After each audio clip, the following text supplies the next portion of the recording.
ध्यानाभ्यास के लिए अपने नेत्रों को बंद कर लीजिए।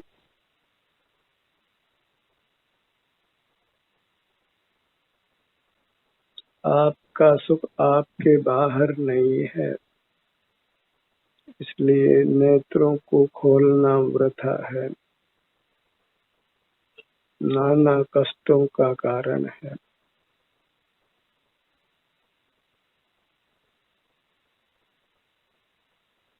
नेत्र बंद रखकर अपने ही अमूर्त शरीर का आश्रय कीजिए।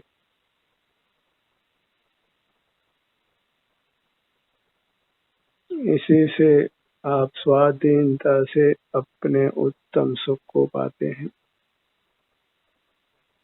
क्योंकि आप स्वयं सुख के बने हुए हैं।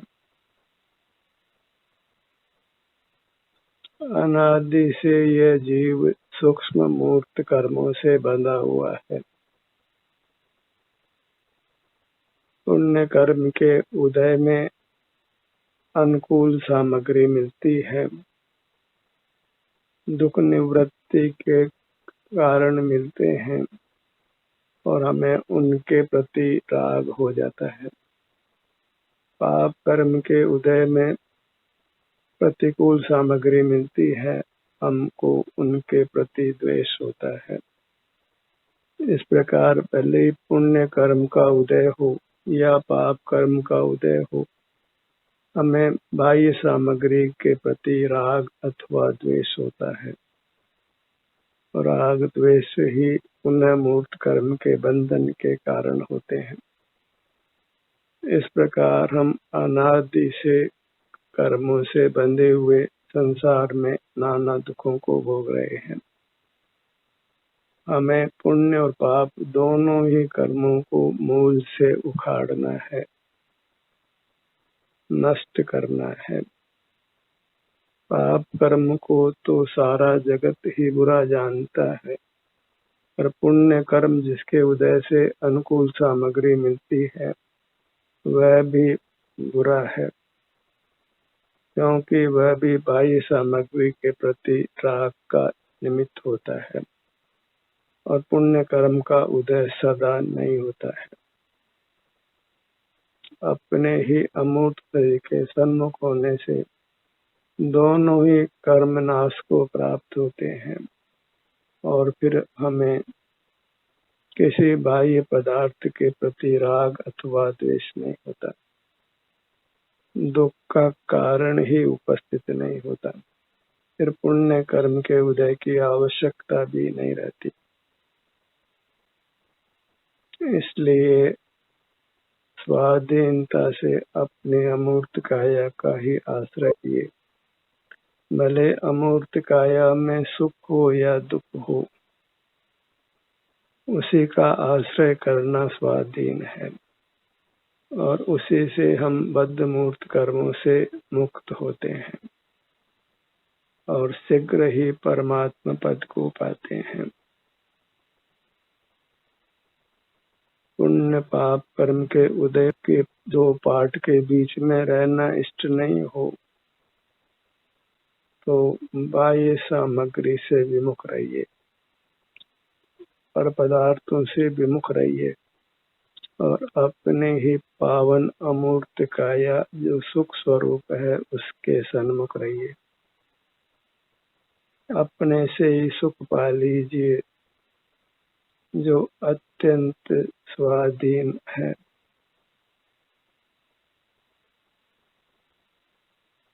न पुण्य कर्म की आशा करना है, न बाह्य पदार्थों की आशा करना है।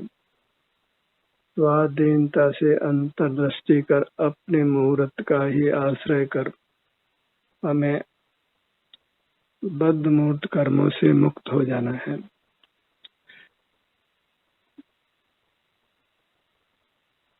जन्म मरण से ही मुक्त हो जाना है।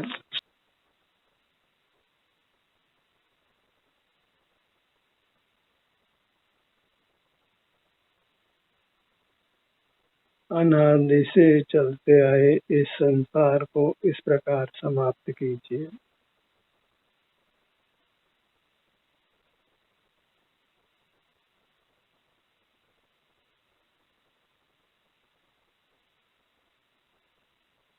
सिर से पैरों तक ये मैं हूँ, ऐसा अनुभव हमको होता है।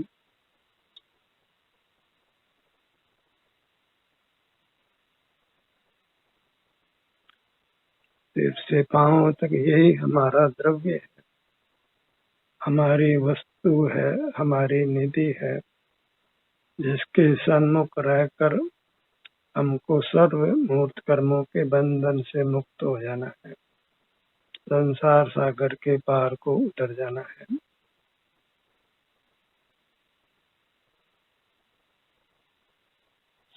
बाहरी बाहर पर पदार्थों का आश्रय करते हुए अनंत काल व्यतीत हो गया है और संसार ज्यों का त्यों खड़ा है।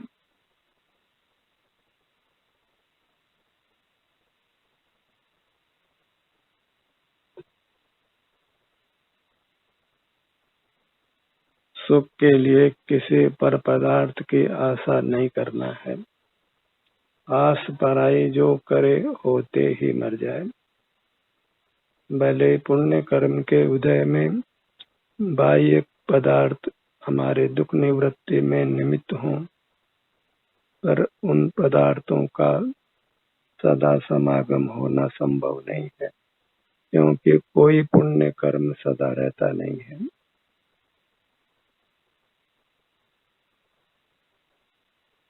कर्म के उदय की पराधीनता को छोड़िए, कर्म को ही समूल नष्ट करिए, ताकि मूर्त शरीर का संबंध ही नहीं रहे और अपने अमूर्त शरीर से हमको उत्तम और अविनाशी सुख प्राप्त हो।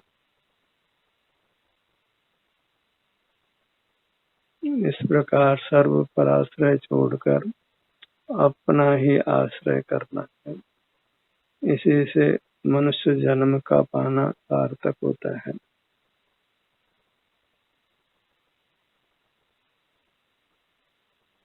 लोक में पराश्रय का ही उपदेश प्राप्त होता है। तो फलो दूधो नहाओ, ऐसा ही आशीर्वाद प्राप्त होता है। पर पदार्थों की प्राप्ति में पराधीनता ही है, तो ऐसे आशीर्वाद का कोई सुखमय फल नहीं है। हमें अपनी अमूर्त काया की दृष्टि ही प्राप्त हो, हम अपना ही आश्रय करते हुए रहें, अपने में ही निमग्न रहें, इंद्रियों को उपयोग में नहीं लें, कुछ भी विचार नहीं करें, कुछ भी स्मरण नहीं करें,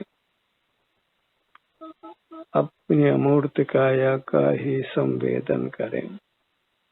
वह जैसी भी है, स्वस्थ है कि अस्वस्थ है, आराम है या वेदना है, उसी का हम स्वाधीनता से आश्रय कर सर्व पराधीनताओं से मुक्त हो सकते हैं। जहाँ पराधीनता है वहाँ कर्म का बंधन है और उसके फल में संसार है। पुण्य कर्म के उदय से प्राप्त अनुकूल सामग्री का भी तिरस्कार करिए, उसकी भी वांछा मत करिए और अपनी अमूर्त काया जैसी भी है,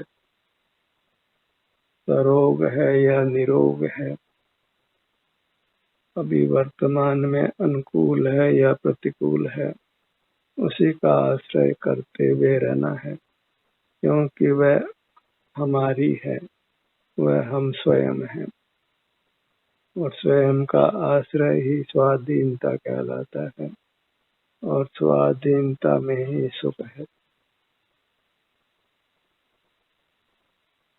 स्वाधीन रहने को ही ध्यानाभ्यास संज्ञा है, स्वसंवेदन संज्ञा है और पराधीनता में इंद्रिय ज्ञान है और वहीं पर वैश्विक सुख दुख है, जिससे हम नूतन कर्मों से बंधते हैं। इंद्रिय ज्ञान का निरोध कीजिए और स्व संवेदन कीजिए। अपना मुख अपनी ओर करने से स्वसंवेदन होता है। अपने स्वास्थ्य की स्थिति का सेवन वेदन भोग होता है, जो स्वाधीन होने से अत्यंत निर्दोष है। कर्म बंध का कारण नहीं है, अपितु कर्म नाश का कारण है।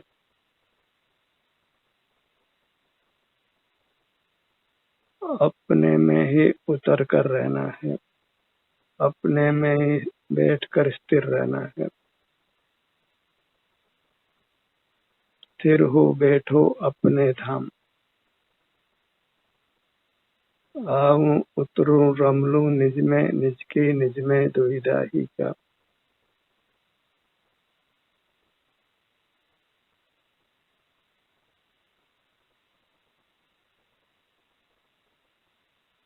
हम चेतन पदार्थ हैं और अपने को ही चेतना वही धर्म है, वही हमारा स्वभाव है और उसी से हम सुख का अनुभव करते हैं। शीघ्र ही परमात्म दशा को पाते हैं, फिर अनंत काल तक दुख का लेश भी नहीं है।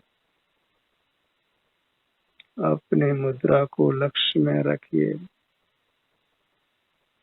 जहाँ किंचित भी परतंत्रता नहीं है, किसी प्रकार की कोई जोखिम नहीं है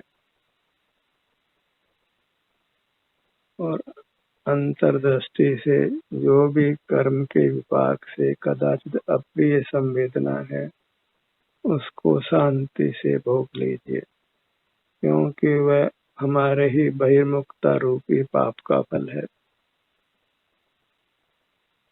और किए हुए पाप के फल को शांति से भोग लेना ही अच्छा है और अधिक पाप नहीं करना है, अर्थात और अधिक बहिर्मुख नहीं रहना है।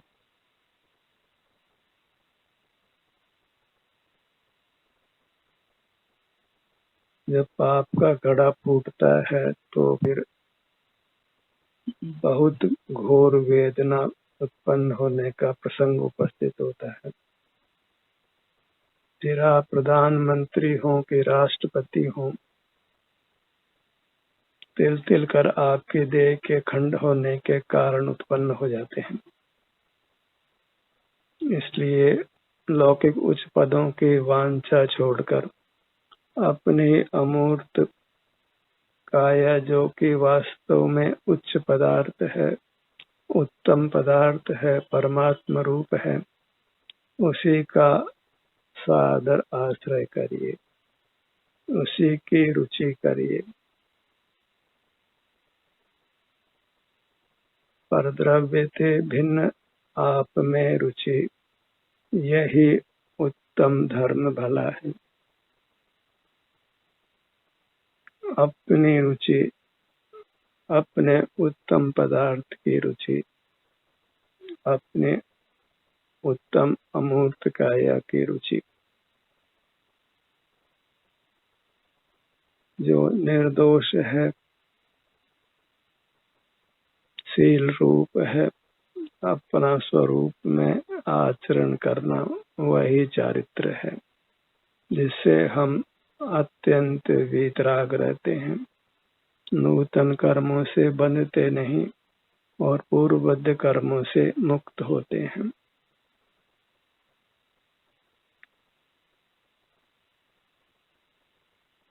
स्वानुभव की इस प्रकार महिमा जानकर अंतर्दृष्टि कर अपने ही अमूर्त शरीर के संवेदन रूप रहिए, जिसमें किसी की सहायता की अपेक्षा नहीं है, आवश्यकता नहीं है।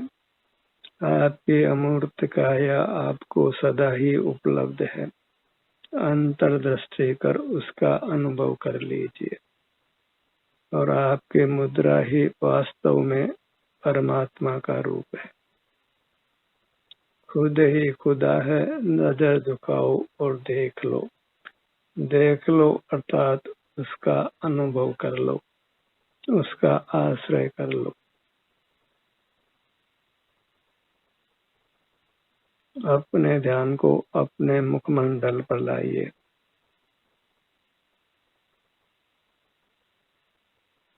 आपका अमूर्त मुखमंडल ही आपका यथार्थ परिचय है, और जो परिचय आप ही पा सकते हैं। आपकी मूर्त अत्यंत गुप्त है।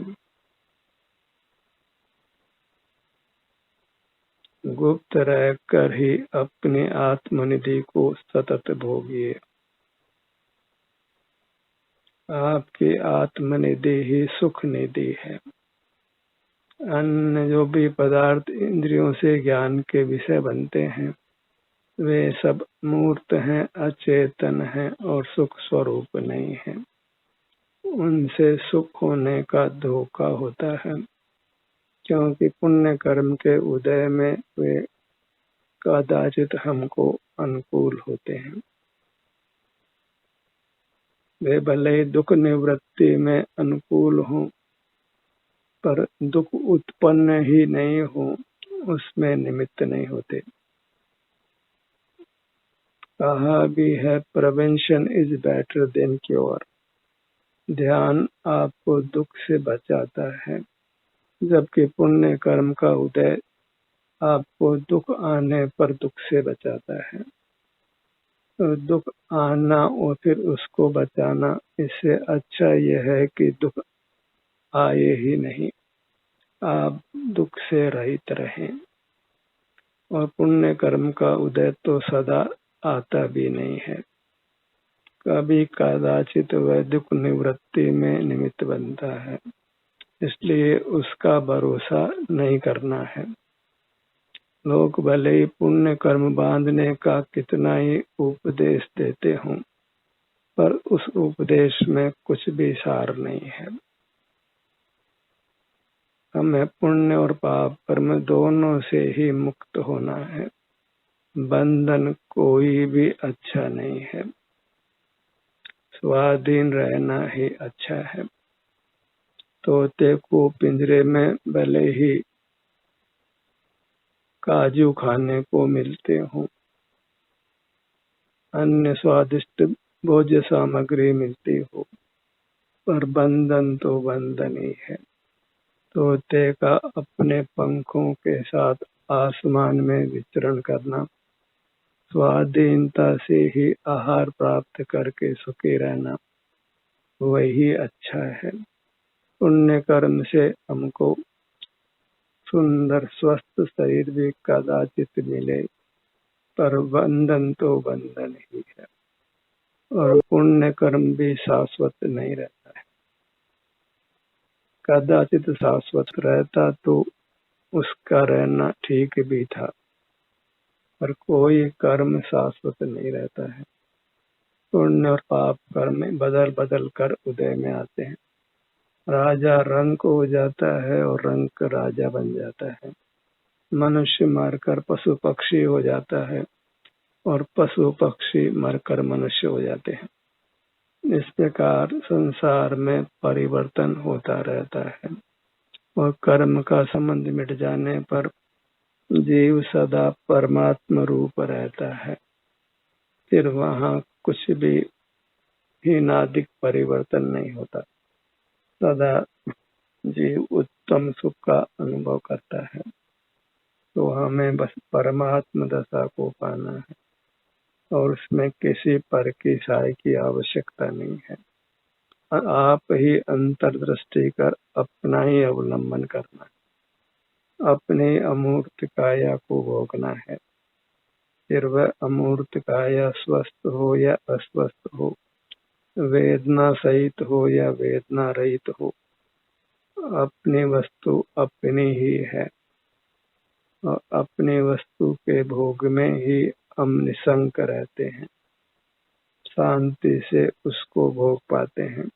मांगी हुई वस्तु के सेवन में या अन्य प्रकार से पर वस्तु के सेवन में हम संकित रहते हैं, उत्तम सुख को नहीं पाते हैं।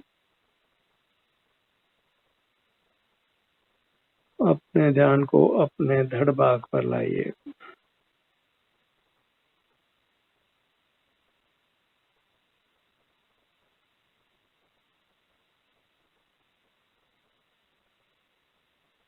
ध्यानाभ्यास की स्वाधीनता को समझिए और इस मार्ग के प्रति आदर भाव लाकर इस मार्ग का आचरण करिए। स्वाधीनता का ये मार्ग सदा ही गुप्त रहा है, हम इसको नहीं पा सके हैं।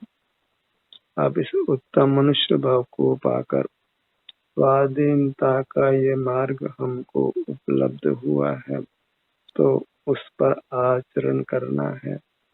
इस मार्ग को भुलाना नहीं है, छोड़ना नहीं। पराधीन मार्गों को छोड़कर स्वाधीन मार्ग को ही स्वीकार करना है। सीने का भाग,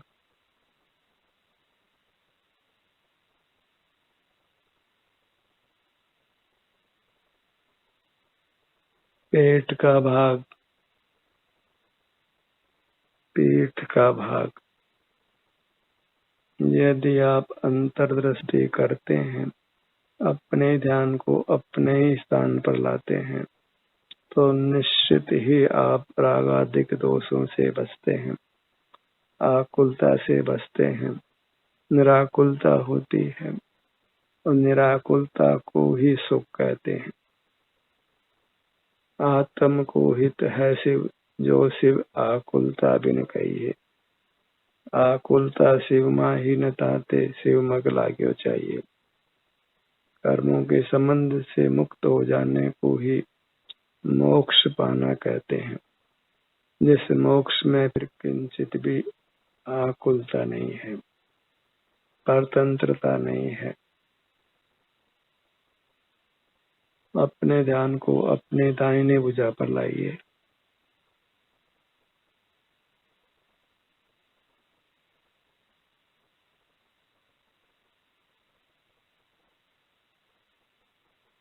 अपने सन्मुख होकर ठहर जाना है, स्थिर हो जाना है, अपने में ही उपस्थित रहना है।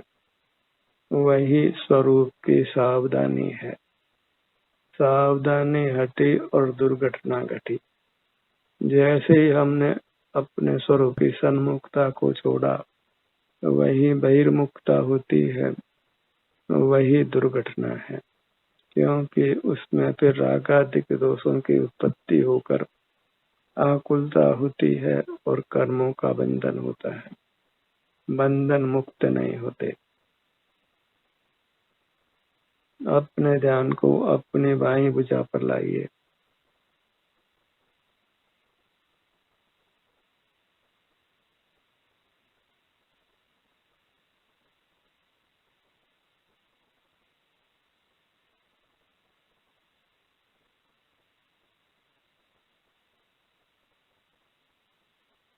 मोक्ष मार्ग हमसे अपेक्षा करता है कि हम स्वाधीनता से इसका अभ्यास करते रहें।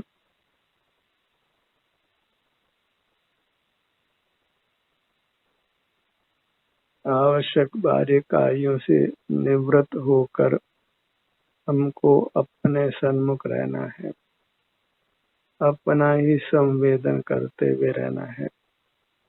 फिर प्रमाद में रहना योग्य नहीं है।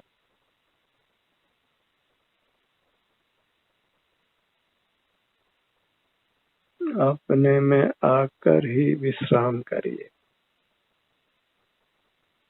अपने ध्यान को अपने दाहिने पैर पर लाइए।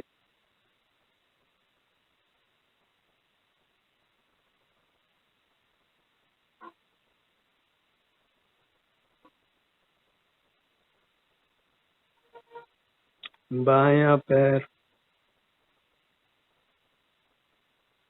आपकी अमूर्त काया सदा आपके साथ है। आप जब चाहें अपने जिस भाग का आश्रय करना चाहें, स्वाधीनता से अपना आश्रय करें और इस प्रकार पराश्रय से मुक्त रहें। पराश्रय करना ही राग द्वेष करना है और अपना आश्रय करना ही वीतराग रहना है।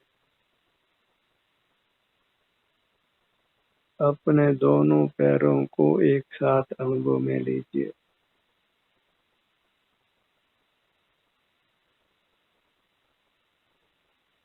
अपने अमूर्त काया की सर्व ओर से सीमाओं को पहचान लीजिए।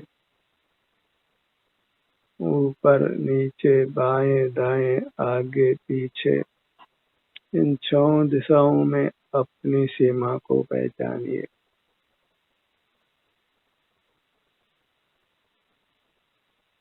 सर्व ओर से अपने को ग्रासीभूत करके रहिए।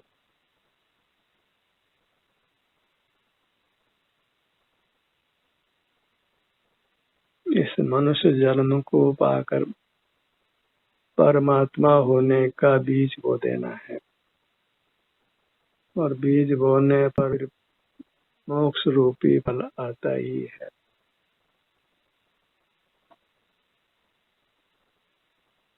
अपने मूर्त को पहचान लीजिए जो अमूर्त है और सुख स्वरूप है और उसी के अवलंबन से रहने का संकल्प लीजिए। यही वास्तव में यथार्थ नियम है।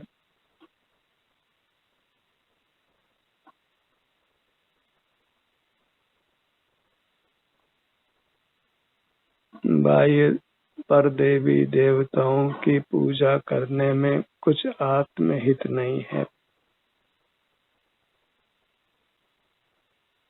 पर से सुख की आशा रखना अपने पांवों पर कुल्हाड़ी चलाने के समान है, क्योंकि हम पर से सुख की आशा करते हैं तो अपने से सुख की आशा नहीं करते। पर से ही लाभ हानि की अपेक्षा रखते हैं, जबकि अपने बहिर्मुखता से हानि होती है और अपनी अंतर्मुखता से लाभ होता है। अपनी पूरी मूर्त को लक्ष्य में लीजिए। यही देव दर्शन है, परमात्म दर्शन है, जो मुक्ति का सोपान है। अपनी मूर्त को ही वास्तव में प्रतिमा संज्ञा है। अपनी मूर्त ही वास्तव में तीर्थ है। यही वास्तव में गुरु है। अपने को शुद्ध हृदय से नमन करिए। मेरा मुझको नमन है। तो अपने में ही झुक कर रहिए। ध्यान का ये सत्र यहीं समाप्त होता है। आपकी सहभागिता के लिए धन्यवाद।